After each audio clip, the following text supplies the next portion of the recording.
Sumurrender na ang aktres na si Rufa May Quinto sa National Bureau of Investigation o NBI.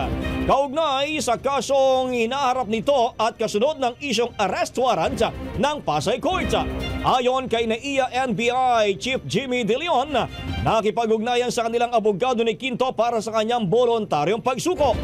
Nahaharap ang aktres sa isyong kaugnay ang Dermacare, ang kaparehong kumpanya na sangkot din sa pagkaka-aresto kay Nery Naig.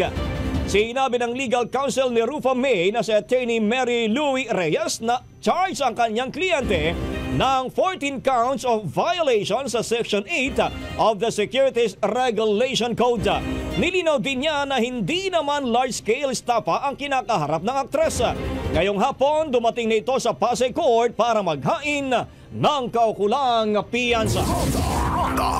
Ang bahaging ito ay hatid sa atin ng Yummyvit ES2 Oral Drops. Simulang tuparin ang pangarap ng iyong anak. And stunting now!